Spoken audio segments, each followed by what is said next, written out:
tayo magsimula, munting paalala lamang po para sa maayos na pagsamba.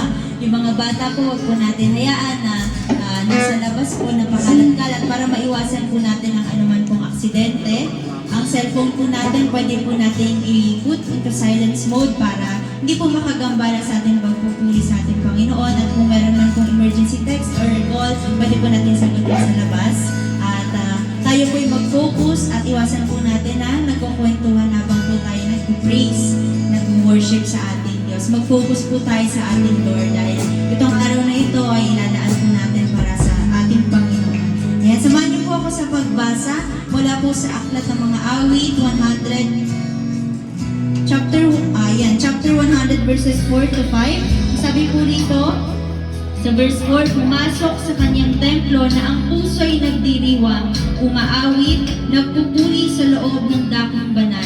Purihin ang ngalan niya at siya'y pasalamatan. Verse 5, napakabuti ni Yahweh, pag-ibig niya ay walang hanggan. Pag-ibig niya ay tunay, laging tapat kailanman. Purihin po ang salita ng ating Diyos. Tayo pong lahat ay sama-samang manalangin. Hallelujah! We praise you. We glorify your holy name. Maraming salamat, Ama, sa kabutihan mo, sa kadakilaan mo sa buhay ng bawat isang narito. Salamat po, Panginoon, sapagkat ginising mo kami na sa umagang ito na punong-puno ng kagalakan na tumungo rito, Panginoon, upang maghayag, Panginoon, ng pagpupuri, pagsamba sa iyo. Nararapat lamang po na itaas ang iyong dakilang pangalan sapagkat ikaw, O Diyos, ang may likha ng lahat ng bagay, Panginoon, na aming nakikita. Ano man pong meron kami rito, Lord, sa mundo, tanging sa iyo lamang, Panginoon, at mula. Marami pong salamat sa pag-iingat mo sa amin araw-araw, O Diyos. Salamat sa paggabay mo at sa pagsama mo sa anuman pong sitwasyon namin sa buhay. Gaya ng pag-iingat mo sa bawat isang narito, Panginoon, gayon din ang igawad mo pag-iingat sa aming mga kapatiran na wala pa po rito, nang sa gayon sama-sama kami makapagpuri at makapagpasalamat sa iyo at itaas ang iyong dakilang pangalan. We humble ourselves before you, O God. Wala po kaming magagawa kung kami hiwalay sa iyo. Cleanse our hearts, our minds, Panginoon, buong kaluluwa namin, O Diyos, anuman po nakikita mong karumihan, pakalinisin mo na yung kapag nagbanalang dugo. Nang sa gayon, Panginoon, malaya kami makapagpuri at makapagpasalamat sa iyo. Ikaw nawa maging sentro, Lord, ng lahat ng aming gagawin mula sa music ministry, sa dance ministry, sa paghahayag ng iyong kabanal-banalang salita, sa tithes and offerings, even sa announcement and closing prayer, Lord God. Ikaw ang manguna, Panginoon. Fill this place with your Holy Spirit, O God, sapagkat nararapat lamang na ikaw ang siyang maitaas sa lahat ng aming gagawin, Panginoon. Lord, iniaalay namin ang buong araw na ito para lamang sa iyo upang purihin ka, dakilain ang iyong pangalan. Ito po ang aming sama-samang panalangin sa tanging pangalan ng aming Panginoong Jesucristo na aming tagapagligtas at sa tulong at gabay ng Banal na Espiritu. Everybody say, Amen! Hallelujah! Handa na po ba ang lahat na magpuri at magpasalamat sa ating Diyos na buhay? Amen. Napakabuti po ng ating Diyos. Kaya huwag po tayong mahiya na awitan ng ating Diyos. Hallelujah.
lahat.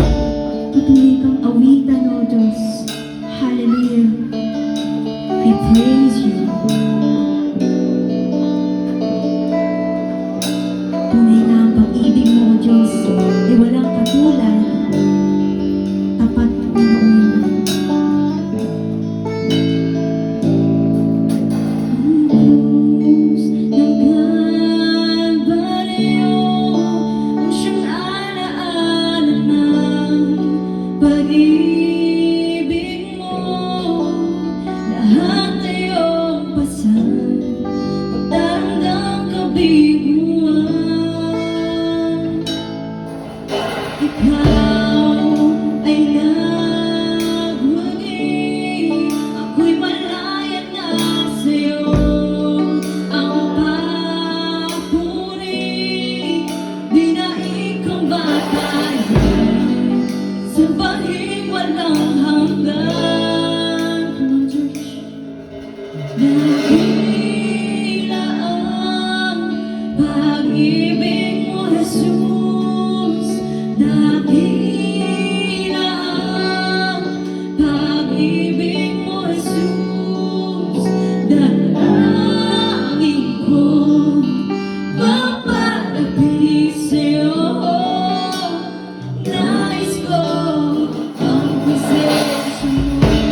Hayaan mo, Panginoon, na buksan namin ang aming tenga upang makinig ng iyong mga salita.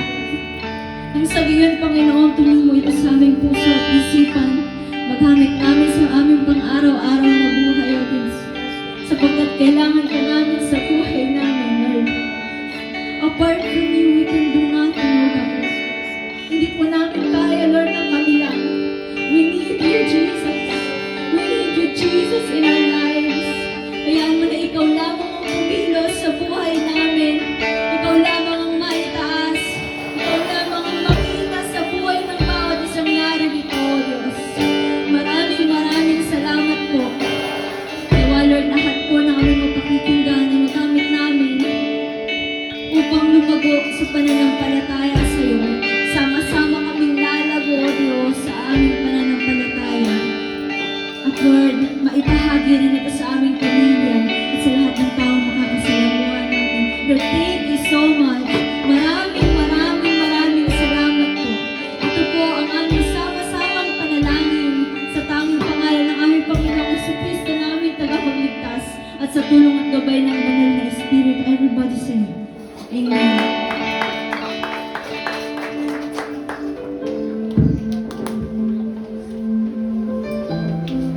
Manatili pong nakatayo ang lahat bilang paggalang sa pagbasa ng salita ng ating Panginoon na matatagpuan sa mga Gawa, chapter 3, verse 16. Sabay-sabay po natin basahin.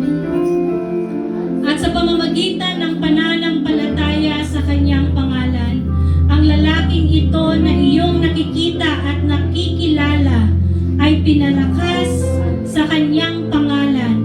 Ang pananampalataya sa pamamagitan niya ang binigay sa kanya nitong lubos na kagalingan sa harap ninyong lahat. Lord, hallelujah, Jesus. We thank you so much, Lord. Tunay ngang may lakas ang iyong pangalan, Panginoon. Ikaw ang Diyos na makapangyarihan sa lahat, na hindi nagbabago noon, ngayon, at magpakailanman. Tunay nga, Panginoon, na dakila ka tapat sa iyong mga anak. Tunay nga, Lord, na ang pananampalatayang inilalagay mo sa aming mga puso ay makapangyarihan sa lahat. Sapagkat ang aming pinananampalatayaan ay ang aming Panginoong Jesucristo na siyang naghirap sa krus ng Kalbaryo upang tubusin ang milyon-milyong kasalanan ng sandaigdigan. Dalangin ko po, Panginoon, sa aming pag-aaralan, sa aming pagbubulay-bulayan, patuloy kaming humihingi ng karunungan na nagmumula sa iyong banal na Espiritu Santo, na siyang pangako mo sa lahat ng tatawagin mo at mananampalataya sa aming Panginoong Jesucristo. Lord, open our hearts, open our minds to understand your holy word. And hayaan mo rin po, Panginoon, na alisin mo anumang pag-aalinlangan sa puso ng mga anak mo na naririto. Tamnan mo ang aming puso, hayaan mong maging matabang lupa na pagtatamnan ng iyong mga salita. Purihin ka, O God, luwalhatiin ka, O Diyos, sa pangalan ng aming Panginoong Jesucristo at sa tulong ng banal na Espiritu Santo, ang lahat ng anak ng Diyos ay magsabi ng Amen.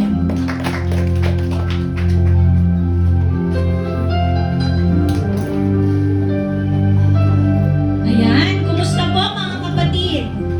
Sabi mo sa katabi mo, kumusta ka, kapatid?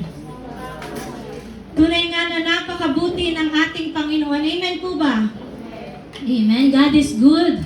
Sobrang napakabuti ng Panginoon sa kanyang mga anak. So tayo po ay mag-aaral at patuloy na mag-aaral ng sulat ni Apostol Lucas kay Teofilo, na kung saan ito ay inihayag niya at isinalaysay niya ang pangyayari sa paglago ng mga naunang Christian o the early church. Okay? So tayo pong lahat ay mag-aaral at sabihin mo sa katabi mo, makinig ka, kapatid.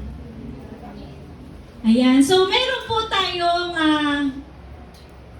6 na puntos dito. At nakita naman natin ito'y sinum up natin sa pamamagitan ng una, prayer at the temple. Pangalawa, the lame man from birth asking alms. The lame man's expectation. The miracle of healing to the lame man, or sabi dito, the people filled with amazement and wonder. And ang panghuli, the preaching of Peter and John. So, tayo pong lahat ay mag-aral ng salita ng ating Panginoon.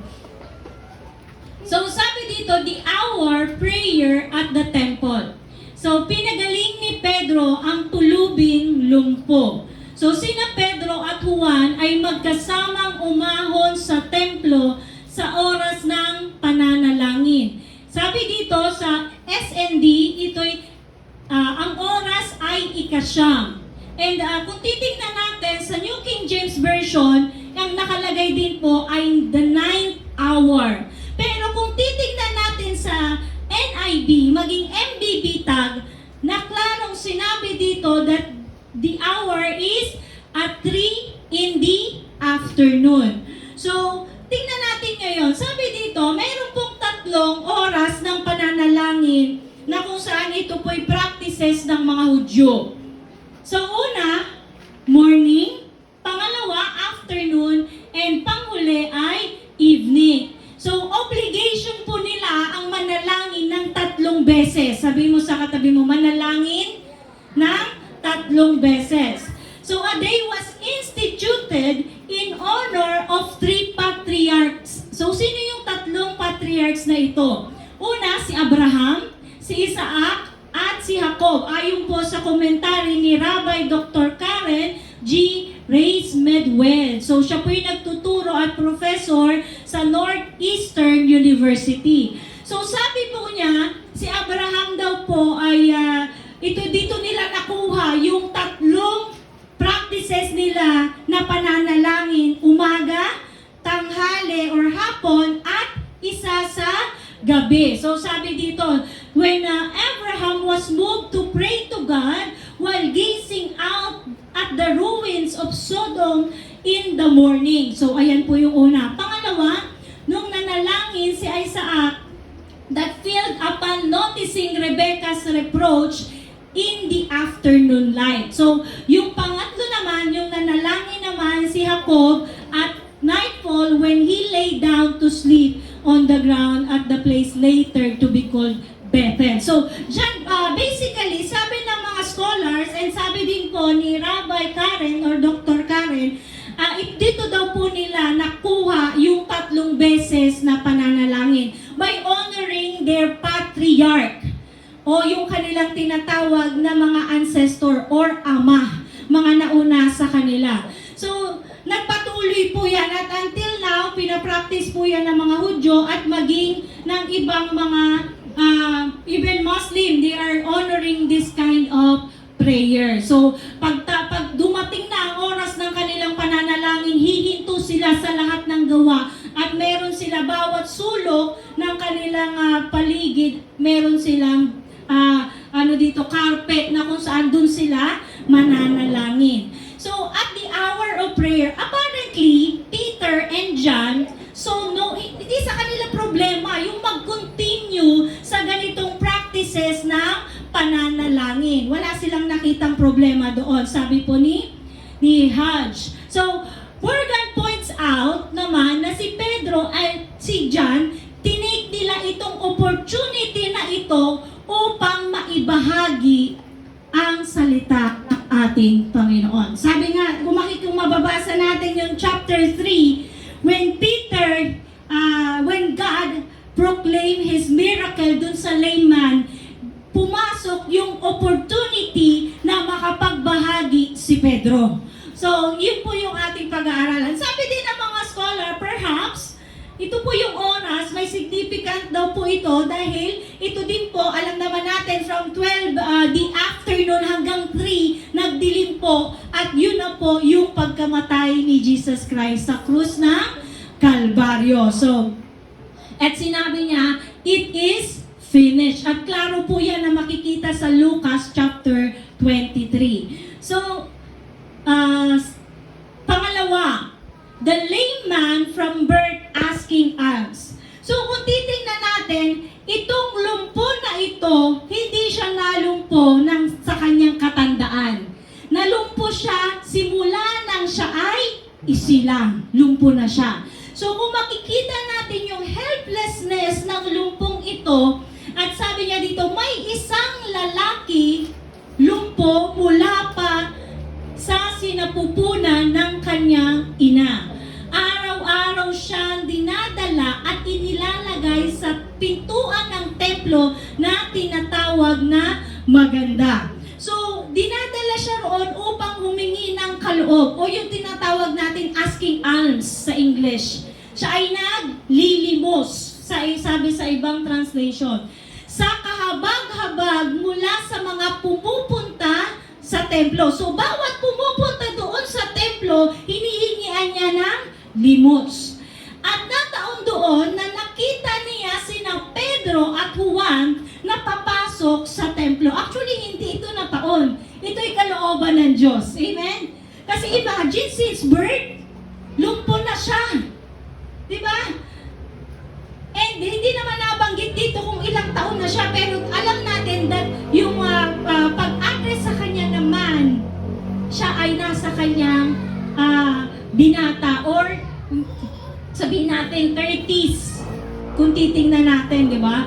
Nang makita niya sina Pedro na papasok sa templo, anong hiningi niya? Humingi siya ng kaloob sa mga kahabag-habag. Humingi siya ng limos. And ito yung expectation ng layman. Si Pedro at si Juan ay tumitig sa kanya. Sinabi ni Pedro sa kanya, tingnan mo kami. To get the attention. Actually, nakatingin na siya eh. Di ba? Tingnan mo kami. Sabi ni Pedro, pinagmasdan niya sila dahil ano yung expectation niya? Umaasa na makatanggap ng isang bagay na mula sa kanila. And kung titingnan natin, dinadala siya doon dahil sa kapansanan niya, hindi siya makapagtrabaho. Siya ay lumpo. Kaya siya ay humihingi ng limos para sa kanyang kabuhayan. May makakain. Because he is disabled. Wala siyang kakayanan para magtrabaho. And his expectation is Paul and John will give him something. Pero anong sagot ni Paul? Ni John, and Peter. Sinabi ni Pedro, wala akong pilak at ginto. Ngunit, anuman ang nasa akin, ibibigay ko sa iyo. And John and Peter, alam nila na ang meron sila ay ang pananampalataya nila kay Kristo. Wala mang maibigay na pilak o ginto, ang higit na mahalaga sa lahat. Kasi minsan, di ba, pag may nangihingi, expectation kagad, pera, di ba? Pero alam ng Diyos ang tunay na kailangan ng isang tao. Amen? Sabi mo sa katabi mo, alam ng Diyos ang tunay na kailangan mo. Especially itong layman na ito.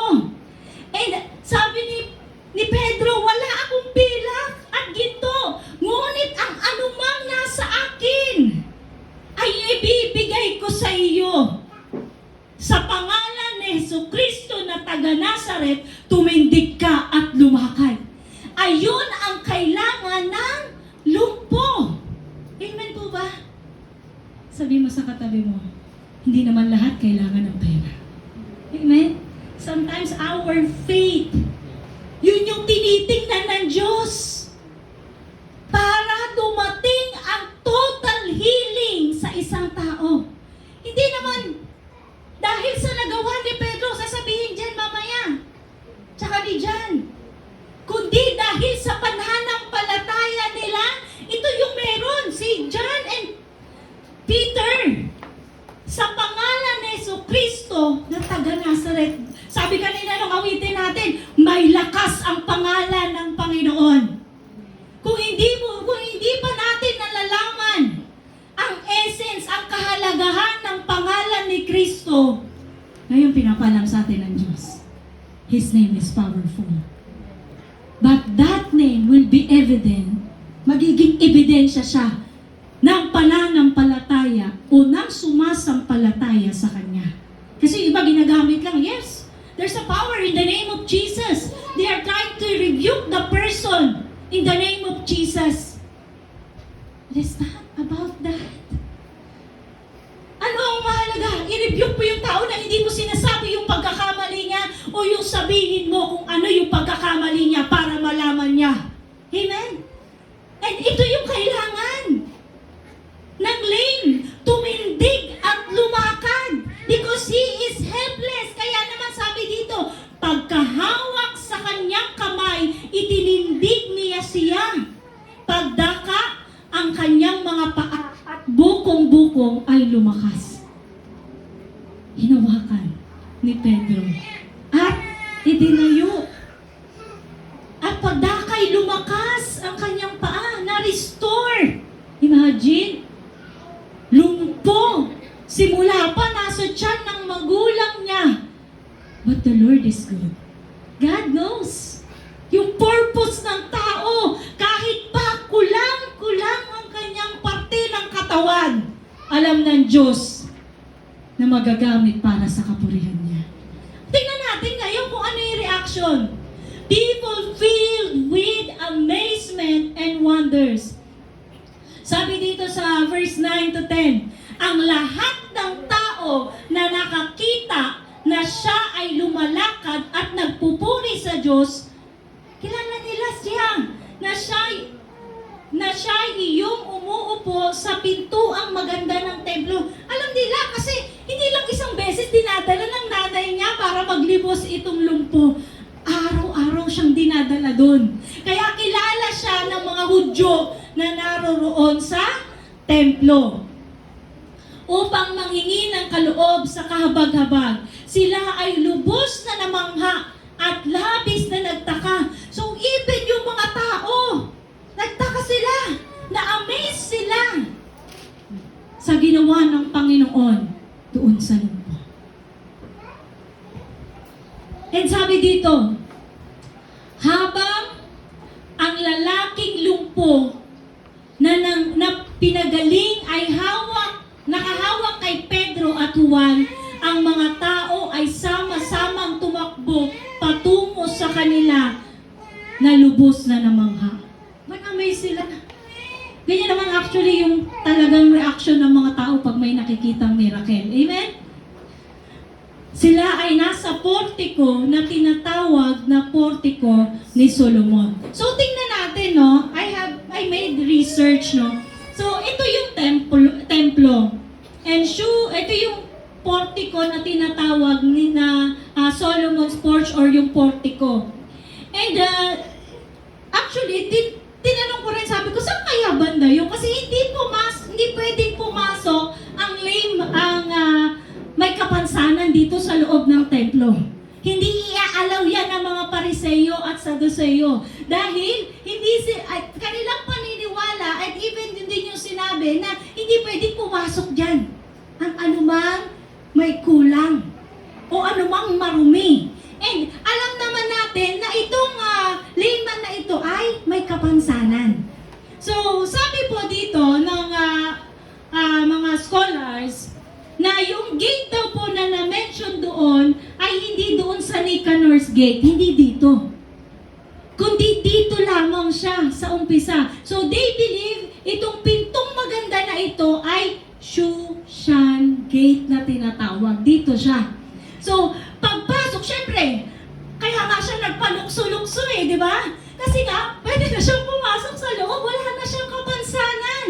Kaya ganun, imagine, sa ilang taon niya, tinadala siya sa templo, hindi siya nakakapasok doon. Kung titingnan natin, para sa bang templo ginawa ng Diyos? Para sa tao, sabi nga ni Jesus, di ba? Ang kailangan ng tao, ang kailangan na may kailangan sa Diyos, yun yung may karamdaman. So, dapat siya ipapasok sa templo upang manalangin, pero hindi. Nahinder siya ng kapansanan upang makapasok sa loob ng templo. Kaya ganun yung kagalakan niya. Sabi nga dyan tumatalon pa siya, leaping. Habang hinahawak niya si Pedro. Imagine Imagine niyo nun, parang siyang bata na tumatalon-talon sa lalak dahil nakalakad siya. Dahil gumawa ang Diyos ng miracle sa buhay niya. Tayo ba, pag pinagaling ba tayo sa karamdaman, ano yung reaction natin? Back to normal? O tayo'y nagpapasalamat sa Diyos at nagpupuri sa Diyos?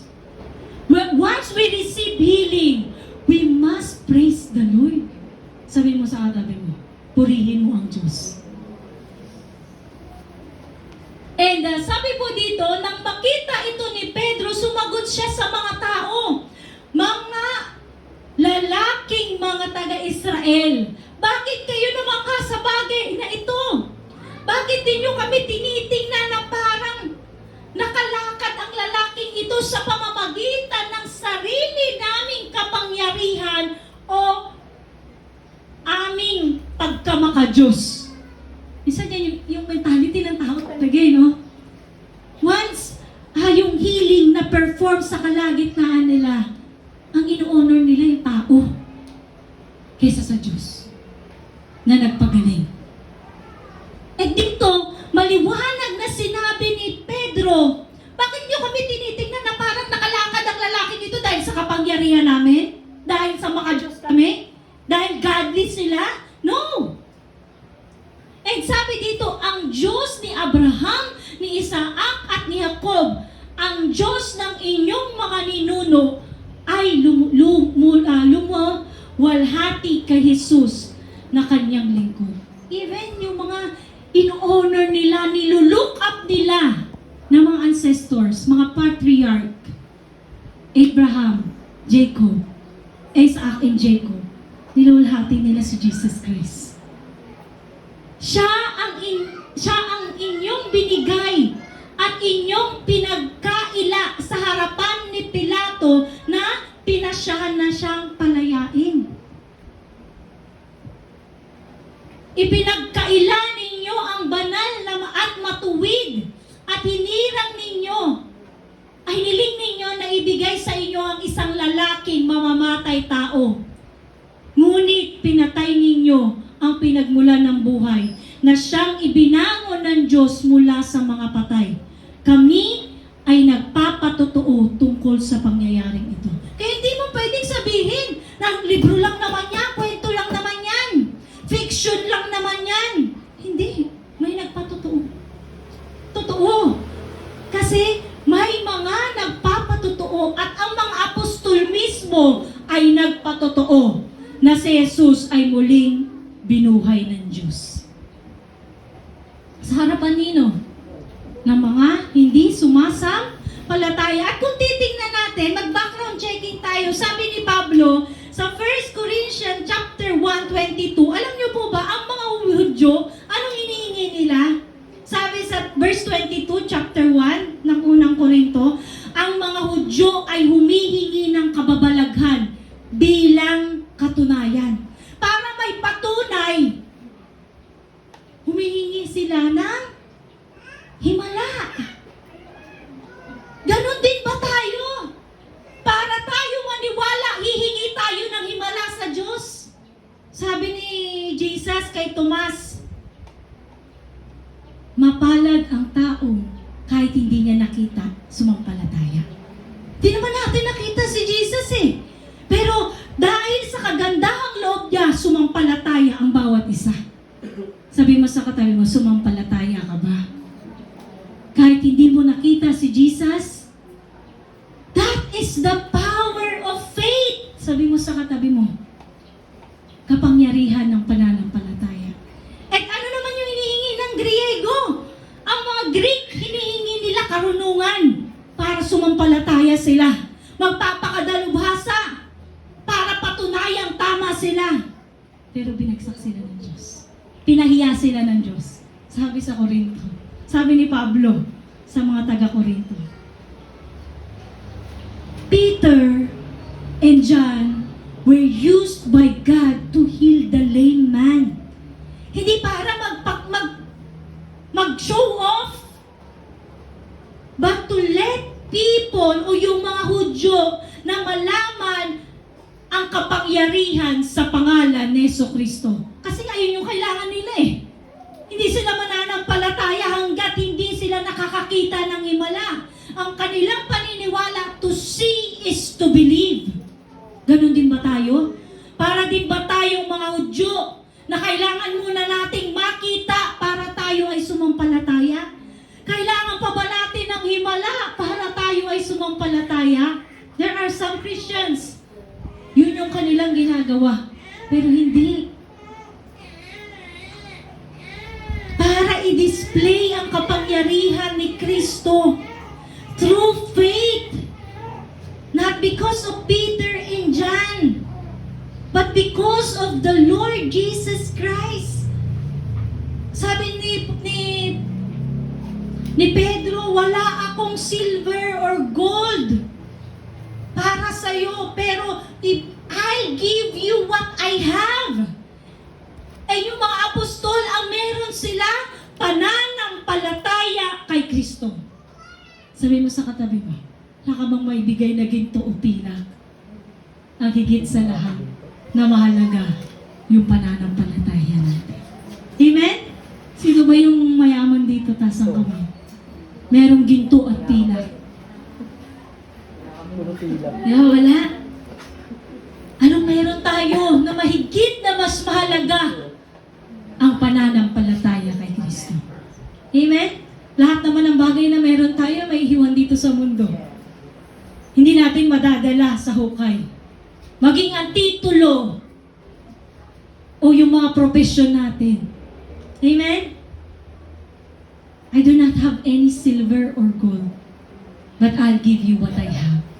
Remember that very word Peter said to the layman. Wala akong may bibigay sa'yo na ginto o pilak, pero ang kaya kong ibigay sa'yo yung pananampalataya ko kay Kristo. Amen? Yun yung mahalaga. Minsan ang tao, pinupronta yung kayamanan para sumampalataya ang tao. Pero hindi ganun yung ginawa ni Pedro. Yung blessing, yung nakapront para sumampalataya ang tao. Pero maliwanag na sinabi ni Pedro, wala siyang pilak o ginto. Pero anumang meron siya, ibibigay niya dun sa lumpo. Ano iyon? Yung pananampalataya kay Kristo. And the layman's response, ano yung response ng layman? Walking and leaping and praising God, na nakita mismo ng mga taong kuno'y sumasamba sa Diyos. Nasa loob ng templo eh. Imagine kung nakita niyo yung templong pinakita ko kanina. Apakalaki. That is the opportunity of Peter to spread the gospel.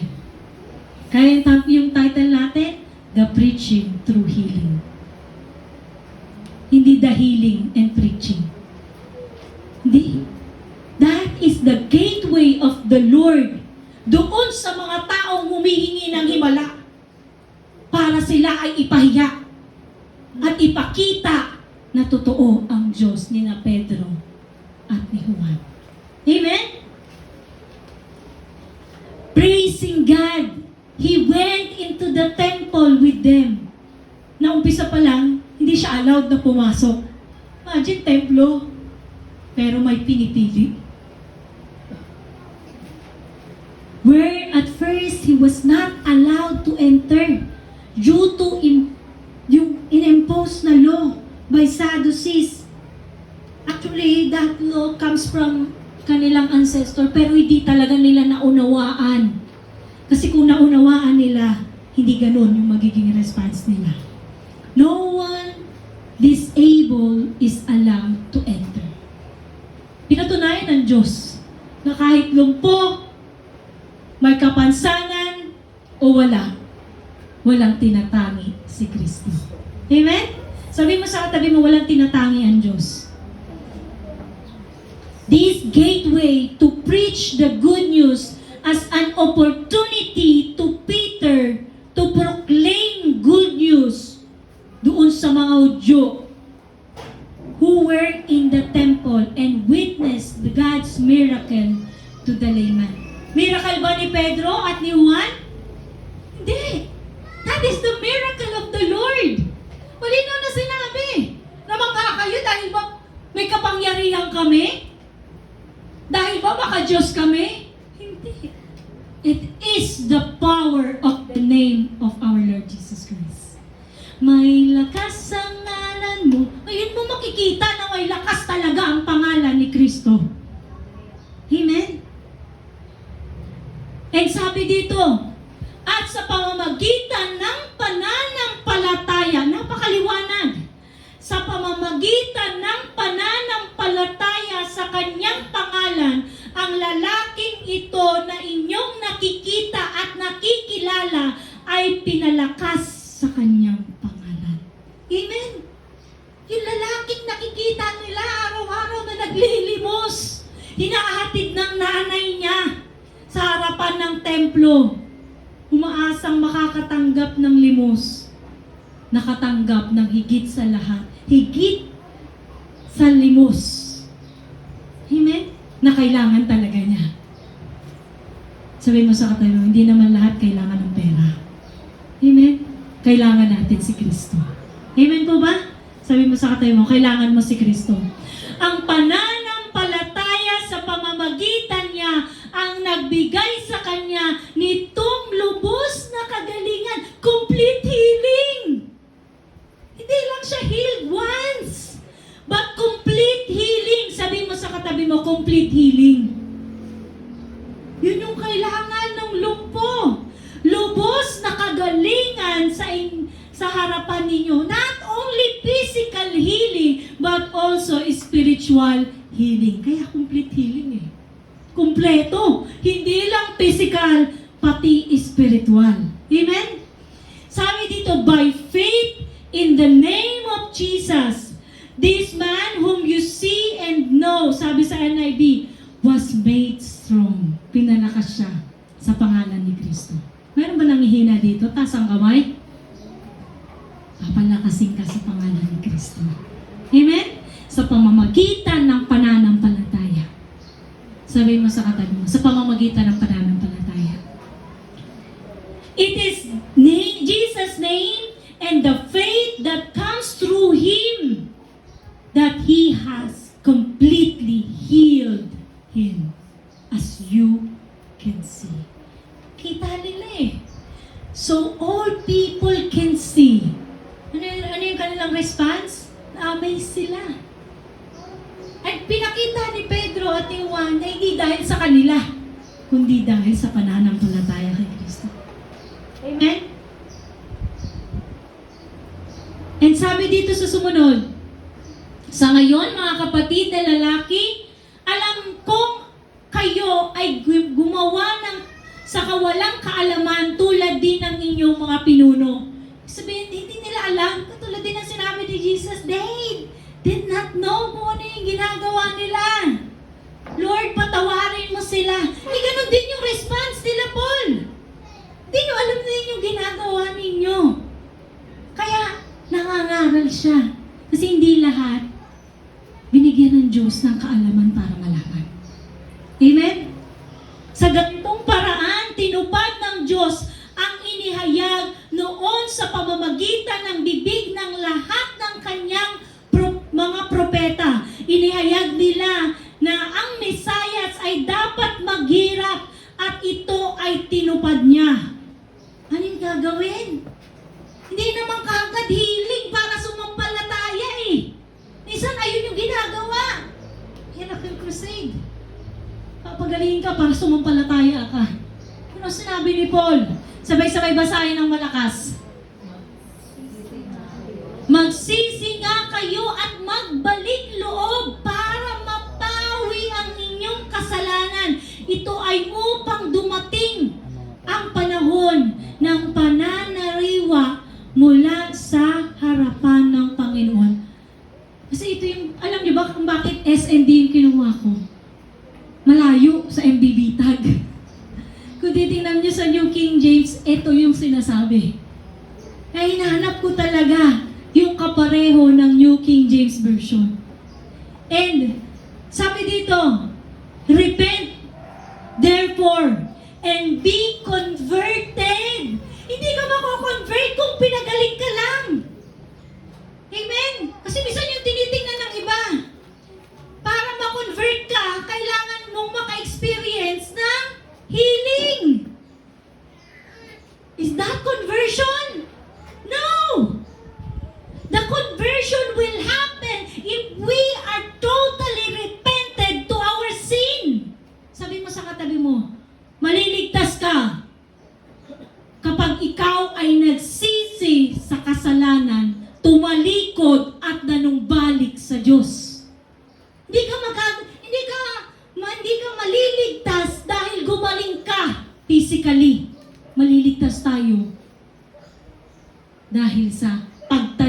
bukod sa kasalanan at panunumbalik sa Diyos. That's faith.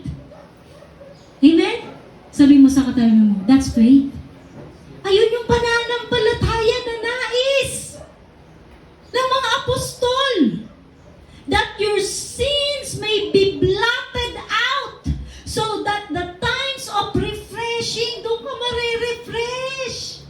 Kaya yung kinuha ko SND, pananariwa. Yan yung sabi panahon ng pananariwa mula sa harapan ng Panginoon. Time of refreshing may come from the presence of the Lord. Marirefresh yung soul natin, yung spirit natin. Not because of the performed miracle in front of our eyes. Hindi dahil sa nakakita ka ng himala, kaya ka sumampalataya. Kundi dahil nakita mo na makasalanan ka at kailangan mo ng Diyos. Amen? That's refreshing. Sabi mo sa katabi mo, yun yung refreshing. That you see yourself sinner and you need God. Lord, kailangan kita because I am sinner. Amen? Sabihin nga natin, kailangan kita o Diyos kasi makasalanan ako. Amen? Kaya sinabi nila Paul ni Peter yung pinako niyo sa krus na dapat sana palalayain na ni Pilato, pero pinagpalit ninyo sa mamatay tao, exposing their sin so that they can repent. Paano kung puro pagpapala na lang yung sabihin ko dito? Mag-perform na lang ako ng miracle dito without knowing the danger of sin. Di lahat tayo punta sa impyerno. It is accountability ng apostol at binabahagi sa mga Kristiyanong sumampalataya kay Kristo. Ang tunay na pangangaral, exposing the sin and returning to God. Amen? Sabi mo sa katabi mo, exposing our sin and returning to God. Babalik sa Diyos. And that He may send Jesus Christ, who was preached to you before. Kaya hindi sila nananampalataya kasi hindi nila napapakinggan. Kaya ito yung ginawa ng mga apostol at I believe dapat din gawin ng mga ngaral sa panahon ngayon. Amen? Hindi sa titulo. Not that I can perform miracles in front of you. Amen? Tawagin si Pastora, ipanalangin ang may karamdaman. Wala akong power. I cannot perform miracle. But the Lord can. Amen? And all we need to do is to put our faith in Him. Amen? Minsan ganun kasi, patawag mo si Pastor.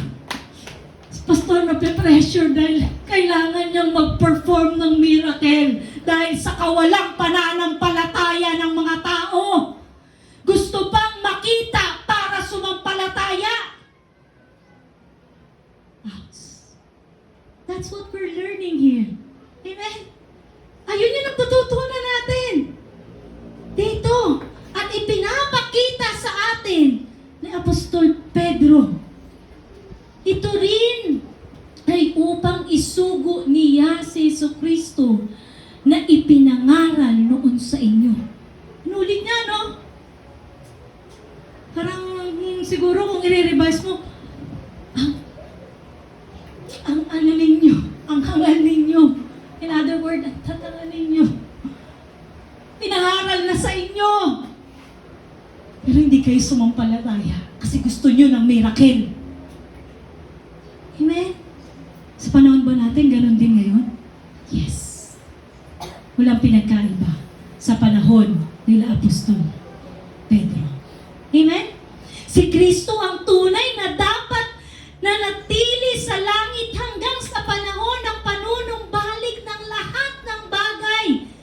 Doon mo makikita ang lakas sa pangalan ni Kristo. Kasi siya'y nanatili sa langit hanggang sa panahon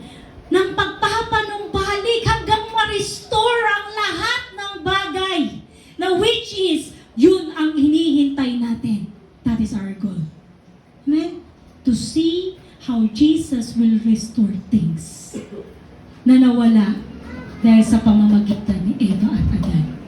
Amen? Dahil sa pagkakasala. Ito ang sinabi ng propeta sa pamamagitan ng bibig ng kanyang mga banal na propeta noong unang panahon. Ito sapagkat tunay ang sinabi ni Moses na sa ating mga ninuno, ang Panginoon ninyong Diyos ay magtitindig sa inyo ng isang propetang tulad ko. Di ba may iniisip ko yan, Lord? Sino yung propetang tinutukoy?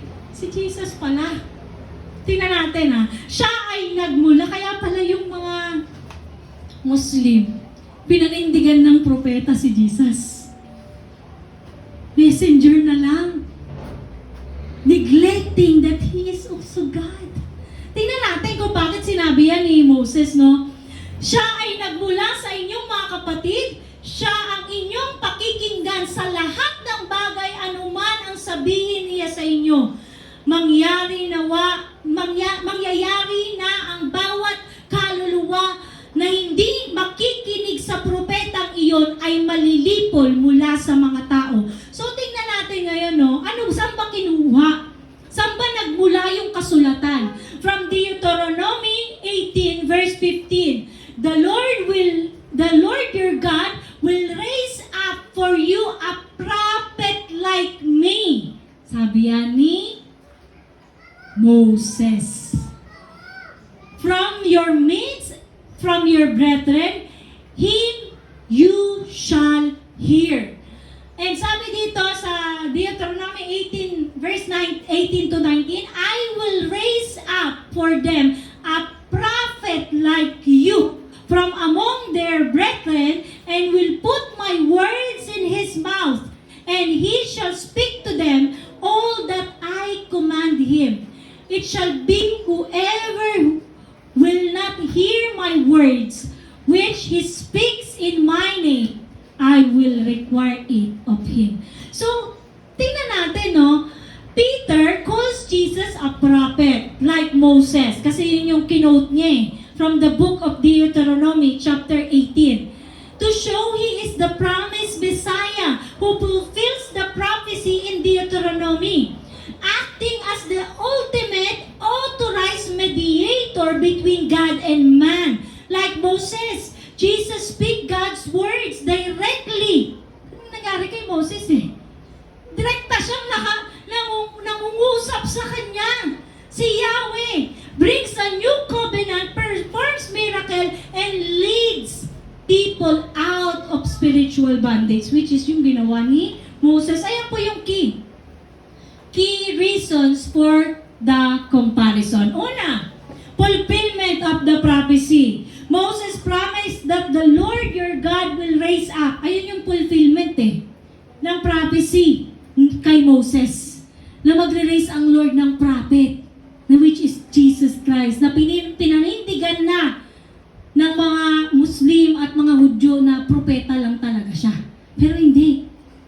Dito natatapos. There is authority and teaching. Kaya nga sabi ni Moses, you shall hear him. Pakikinggan ninyo siya. Hindi might, hindi will, but shall. Dapat, kinakailangan na pakinggan.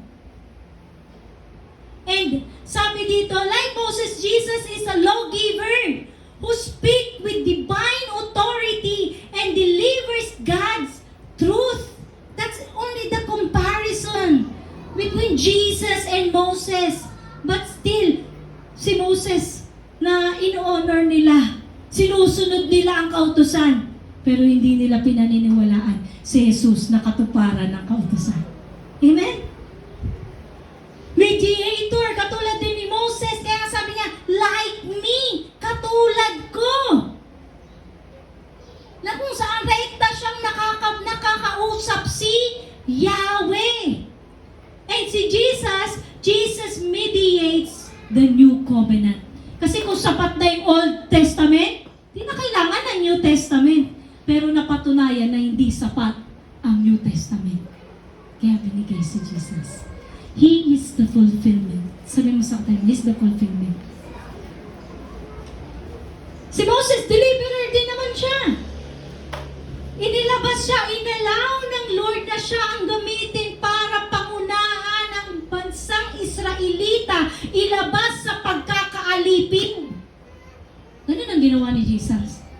kay Jesus once and for all. Isang beses at para sa lahat. Amen? Prophetic parallels, both were known for their meekness, survive attempts. Pero si Moses nga lang, namatay. Pero si Jesus, buhay hanggang ngayon. Amen? Sabi mo sa katabi, buhay hanggang ngayon.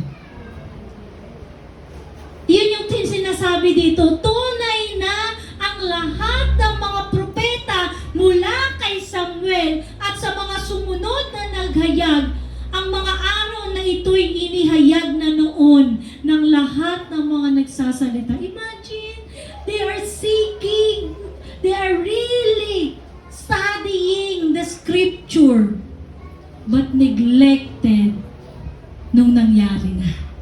Diba? So sabi dito, kayo ang mga anak na lalaki ng mga propeta at ng tipan na pagtipan ng Diyos na ating mga ninuno. Sinabi niya kay Abraham, sa pamamagitan ng inyong binhi ay pagpapalain ang lahat ng sambayanan sa lupa. And our last verse, nang itinindig ng Diyos ang kanyang lingkod na si Jesus, siya ay isinugo mula sa inyo upang pagpalain kayo sa pagtalikod ng bawat isa sa inyo mula sa inyong mga kasamaan. Ayun yung nais ng Diyos, to bless us and allow us to turn away from our sin. Amen? Di ka naman natatapos by confessing by your mouth na si Jesus is Lord. Di nagtatapos doon. Sabi mo sa katabi mo, hindi nagtatapos doon. Kailangan makita sa atin na totoong nagsisisi tayo sa ating mga kasalanan. Para masabi natin, tayo ay nananampalataya kay Kristo. Amen po ba? Palakpakan natin ang ating Panginoon. And chapter 4, napakaganda din po niyan. Tayo po ay sama-sama at huwag niyo kong iiwan sa pag-aaral natin ng Book of Acts. Sabi mo sa katabi mo, see you next week. Amen. Tayong lahat ay tumayo sa pananalig at pananampalataya natin sa magkukumpleto ng pananampalataya natin kay Kristo, which is the Lord Jesus Christ. Let us all pray. Lord, dalangin ko po, Panginoon, sa umagang ito, Ikaw po ang siyang mahayag sa amin. Not because we can perform miracles, because it is you who perform miracles. Ito'y sumunod lamang, Panginoon, sa mga apostol dahil sila'y nanampalataya at nanalig sa iyo. Lord, pakita mo sa mga taong walang pananalig at pananampalataya sa iyo na ikaw po ang kailangan nila upang makatanggap sila ng complete healing and deliverance. Lord, I pray, sa bawat salitang natutunan at pinahayag sa umagang ito, itanim mo ng malalim sa iyong mga anak na naririto, na anumang gawa ng kaaway, Panginoon, upang linlangin ang mga lingkod mo, hindi po magtatagumpay. Sapagkat ang nakatanim sa amin ay katotohanan ng iyong mga salita. At sa tulong ng banal na Espiritu na siyang inaalaw ng Diyos na mag-ingat ng aming pananampalataya, Lord, I pray, patuloy nawa, Panginoon, gabayan kami ng iyong banal na Espiritu sa paglakad namin patungo sa iyo at sa buhay na walang hanggan, ng aming kilalanin ang aming Panginoong Jesucristo bilang Diyos at tagapagligtas. Tanggapin ang aming mga puso.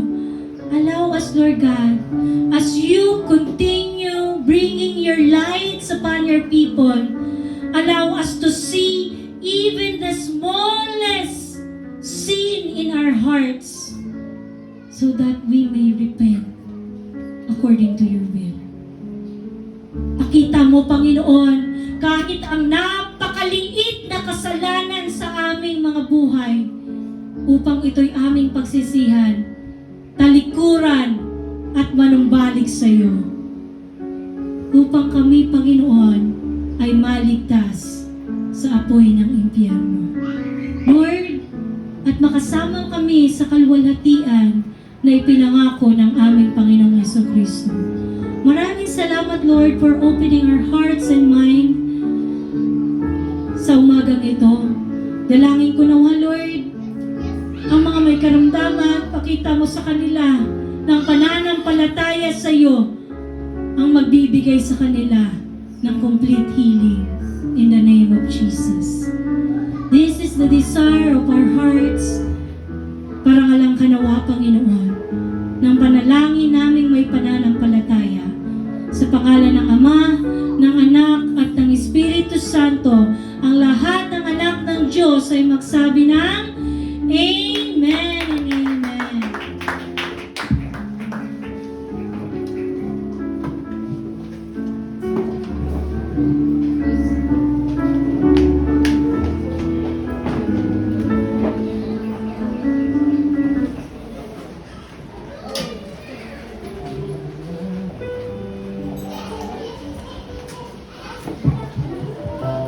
Praise God. Dumako naman po tayo sa ikalawang bahagi ng gawain sa pagbibigay sa Panginoon o sa pagbabalik ng biyaya galing sa Panginoon. Ang ibabahagi ko po ay ang benefits of tithings. Meron akong ginawa Tagalog-English, hindi ko na tuloy alam. Sabi po dito, pagbabayad o ang pagbabahagi na o pagbibigay ng 10% ng iyong kita o tithes and offering ay nagpapatibay ng pananampalataya sa Panginoon. Alam niyo kung bakit? Magbibigay na lang po ako ng isang pangyayari sa buhay ko. May mga times talaga na dumarating kami sa punto na iyakin talaga. Sa punto na walang-wala. Walang-wala talaga na tipong pag binitawan mo yung pera na yun, pambili ko pa to ng bigas. Pambili ko pa to ng ulam. Wala nga akong pambangan ng mga bata. Alam mo yun, yung marami kang alalahanin. Pero doon, susubukin ka ng Panginoon. Sabi nga, sa pagbibigay o pagbabalik sa Panginoon, ang tinitignan ay yung ating puso. Na unahin mo ang Lord sa pagsunod po sa pagsunod po sa 10% sa kinikita po natin. Doon po talaga masusubok yung pananampalataya, pananalig at paniniwala natin sa Panginoon. Kasi alam niyo po, yung kahuli-hulihang sentimo ng bulsa ko, binibigay ko po talaga yan sa tithes ko. At ibinibigay ko po yun sa Lord. Sa puso ko, Lord, ikaw na pong bahala. Thank you, Lord, kasi hindi niya kami pinipukulan. May mga tao siya talagang ginagamit para ma-survive yung mga anak ko. Lalo yung mga anak ko kasi talaga yun yung priority namin kami mag-asawa. Yung baon, pagkain. Pag wala kami yan talagang, Diyos ko Lord, talagang ganun talaga kami. Alam mo yun, dun kaming mag-asawa kasi kami yung nag-uusap, hindi na kami na, dati kasi pagka nawawalan wala kami, punta kay ganito, takbo kay ganito, takbo kay ganyan, kung kanina yung humihiram. Pero bago ko ginagawa yun, nagpipray muna ako kayo. Talagang pray muna ako, yung sobrang hirap na pagsunod sa Panginoon, pero pag nagawa mo, grabe. Grabe yung balik ng Lord, yung kagalakan, yung sabi nga dun yung pagsunod mo, nabibuild ka ng faith. Yung kahit hirap ka, pero sinusubukan mo pa rin sumunod sa kabila ng nakakainis na sitwasyon mo sa buhay. Alam mo kung ano yung binibuild mo doon, yung pananampalataya mo at relasyon mo sa Panginoon. Kaya po, sa akin lang po, bilang nakaranas na, try nyo rin po, lalo na po sa mga kabataan. Try nyo na magtiwala sa Panginoon, huwag sa kaibigan. Try nyo magtiwala sa Panginoon, huwag sa kahit na sino tao. Kasi ang tao, pwede kang iligaw. Pero ang Panginoon, itatama at itatama niya ang buhay mo. Gaano man tayo karumi, gaano man tayo kamakasalanan, lumapit tayo sa Panginoon. Unahin natin mga anak ang Panginoon. Yung tithes natin, kahit magkano lang yung baon nyo, kahit piso lang yung ibigay nyo sa Lord, basta nandun yung pananampalataya nyo, 110% or more pang ibibigay ng Lord. Ipanalangin po natin ang ating mga ibabalik sa Panginoon. Yes, Heavenly Father, Lord God, maraming pong salamat, Lord God, sa iyong biyaya at habag sa bawat isa sa amin, Panginoon. Lord, ang mga biyaya na ibabalik namin ngayong umagang ito, Lord God, pakabasbasan mo nawa ito, Panginoon, nang sa gayon ay magdulot ito, Lord God, ng kaginhawaan, magamit ito, Panginoon, dito sa aming bahay, panambahan, at magdulot din ito ng blessing para sa ibang tao, Panginoon. Lord, maraming pong salamat sa iyong kabutihan, Lord God. Ama, patuloy mo rin nawang ipagpalain ang bawat isang naririto, Lord God. Ang bawat kapatiran namin, Panginoon, na naghahanap ng trabaho, may trabaho, nag-aaral, Panginoon. Pagpalain niyo nawa ang bawat isa sa kanila, Lord God. Lord, kayo po, Panginoon, ang maggabay at mag-ingat sa bawat isa sa amin, Panginoon. Lord God, patuloy mo nawa, Ama, na ilagay sa aming puso't isipan yung pananampalatayang nagmumula sa iyo, Lord God. Yung pananampalataya, Ama, na walang makakaagaw na kahit na sino, Panginoon. Lord, salamat sa iyo, Panginoon. Salamat sa iyong kabutihan at kadakilaan. In Jesus' name, Amen.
Ano lang yan?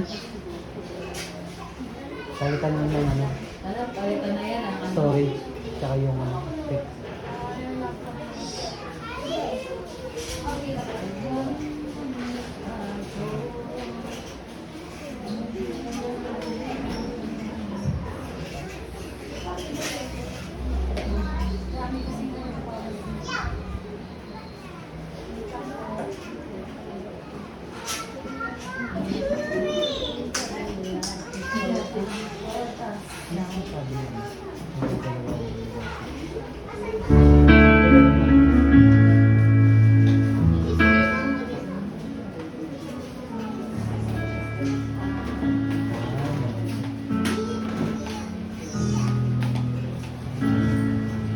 Praise, ayan. Nandiyan ko po si Ate Joy at ang kanyang family. Kahit mga kapatid, magulang, para ipanalangin siya po ay iniloob ng Diyos na makapagtrabaho sa Malaysia as an OFW. Panalangin po natin yung divine protection ng Panginoon para sa kanya at sa kanyang mga pamilya na maiiwanan dito. Kasi mayroon. Ayan, sige. Tuon po natin ang ating mga kamay kay Ate Joy. Panginoong Yesukristo, maraming salamat, Panginoon, sa pananalig at pananampalataya na itinanim mo sa puso ni Ate Joy, Lord God. At as we pray, Panginoon, for the divine protection sa kanya, Lord God, sa bansang kanyang pupuntahan, Panginoon, sa employer na kanyang makakasama, Panginoon, at mga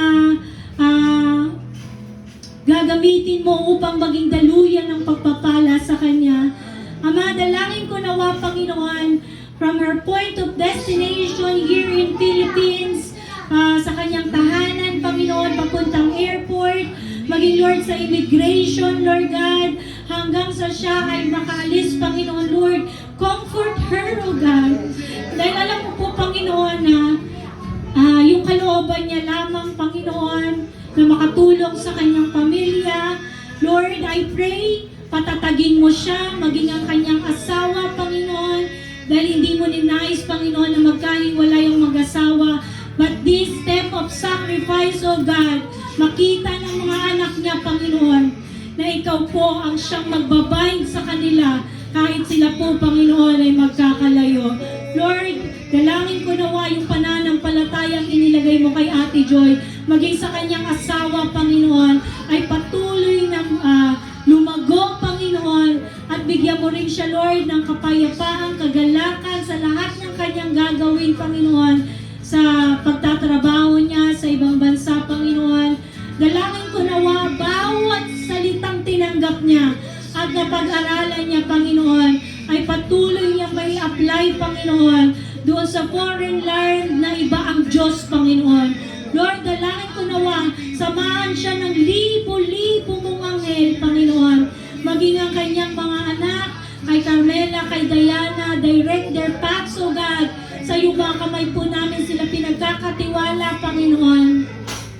Ama, dalangin ko nawa, Panginoon, yung pananampalataya nila ang manaig, Lord. Sa panahong ito na kanilang pagkahiwa-hiwalay, hanggang sa dumating ang panahong sila'y pagsama-samahin mong muli, Panginoon. Makita nila, parangalang kanawa nila sa lahat ng ipagkakaloob mo na biyaya sa kanila. Anumang pagsubok na kanilang mapagtatagumpayan, makita nila na hindi dahil sa kanilang kakayanan, kundi sa makapangyarihang kamay na kumikilos sa kanilang kalagitnaan. Maging kay Tita Flor, Panginoon, na siyang gagamitin mo upang maging gabay ng mga anak ni Ate Joy, Panginoon. Maging ang asawa ni Ate Joy na si Kuya Sarding, O God. Ama, gamitin mo siya boldly and mightily, Lord God, na mapunan, Lord, yung pagkukulang, Panginoon, na wala dito si Ate Joy. Higit sa lahat, makita niya, Panginoon, na ikaw po ang kailangan niya sa panahon ng pagdidisiplina sa kanyang mga anak. Turungan mo rin po siya, give him wisdom and knowledge, O Lord, sa kanyang pagtayo bilang ama at haligi ng tahanan. Lord, liwanagan mo siya sapagkat ikaw ang magiging ilaw niya, Panginoon, at ilaw ng mga anak niya na may iwan dito sa Pilipinas. Patuloy mo nawa paigtingin yung pag-ibig nila sa isa't isa ni Ate Joy. Bagamat sila'y magkalayo, mas patitibayin mo ang relasyon nila bilang mag-asawa. Hadlangan mo anumang gawa ng kaaway upang wasakin ang pamilyang ito. Lord, ikaw po ang magpoprotekta sa pamilyang ito. Buong kongregasyon ang nananampalataya na ikaw ang magbibigkis sa pamilyang ito. Ang pag-ibig mo ang siyang mahayag sa tahanang ito ng Bernal family. Maging sa Cantila family, kay Tita Flor at sa kanyang mga anak at sa kanyang asawa. Maraming salamat, Lord. Sa iyo po kami nagtitiwala ng lubos na ang hindi namin magagawa ay magagawa mo. Sa iyo mga kamay ko po pinagkakatiwala ang mga kapatid kong ito. Hayaan mo makapagpatuloy sila sa paglago sa pananalig at pananampalataya sa iyo. Lobin mo ang iglesyang ito ay maging pagpapala sa buong Bernal family. Ito po ang aming dalangin sa pangalan ng Ama, ng Anak at ng Espiritu Santo. In Jesus' name we pray. Amen and amen. Palakpakan po natin ang ating Panginoon.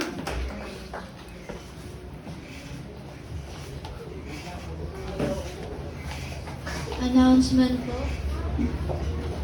For next week po, February 1, 2026, per Sunday, ang worship lead po natin ay si Sister Reyna Lee at ang Tyson Opry si Sister Linda. And announcement and closing prayer po ay si Sister Myra.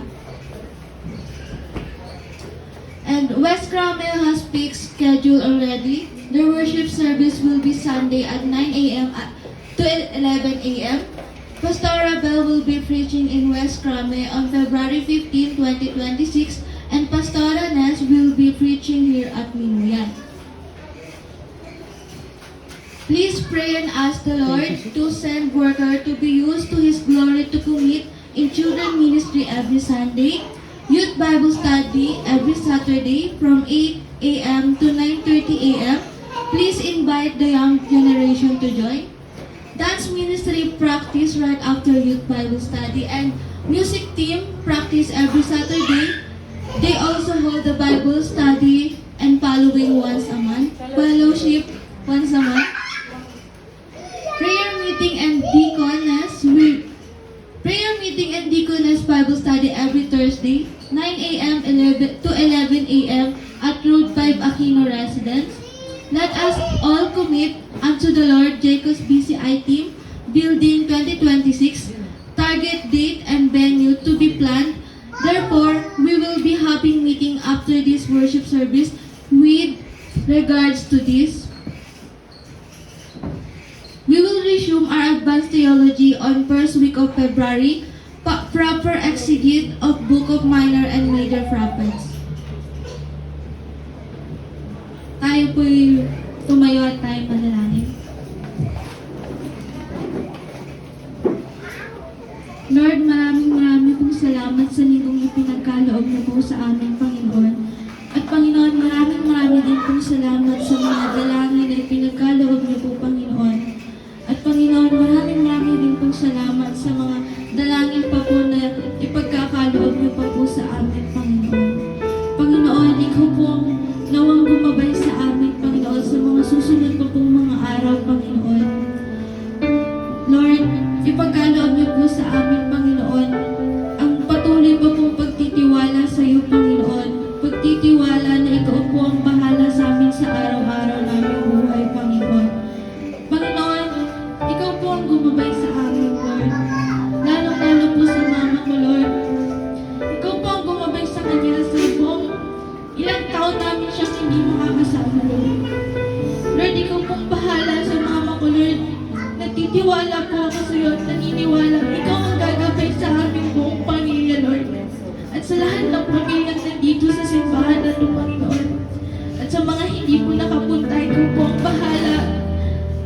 Panginoon, maraming salamat. Wala po akong ibang masasabi kundi salamat po, Panginoon. Ikaw po ang bahala sa amin, Lord. Sa lahat-lahat, Panginoon, ng problema, pagsubok, lahat na malapit sa amin, Panginoon. Ikaw, Panginoon, ang aming malalapitan ng Lord. Lord, maraming salamat sa lahat ng prayer na tinupad mo, Panginoon, para sa amin, Lord. Lord, maraming pong salamat at patawarin niyo po kami sa lahat ng aming mga pagkakasala, ang aming katamaran, ang pagkawalang gana, Panginoon, lalo na po sa simbahan, Lord. Lord, tulungan niyo po kami labanan lahat ng to, Panginoon. Panginoon, ito lang po ang samot na langin. Sa pangalan ni Jesus, Amen.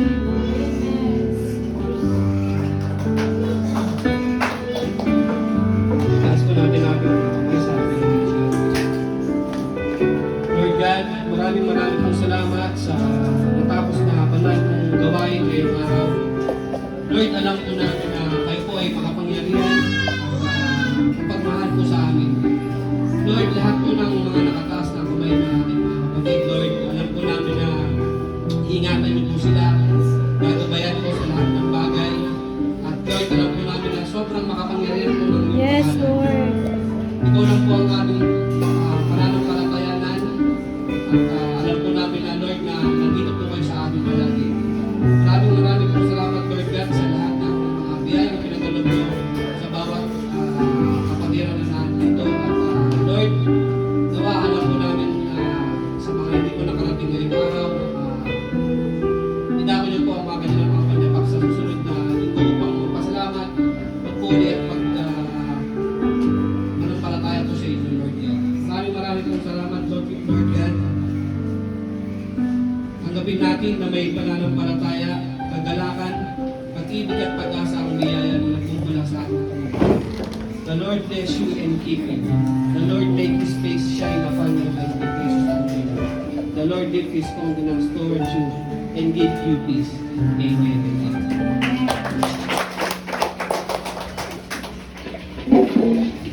Ayan, na-bless po ba ang lahat ng anak ng Diyos?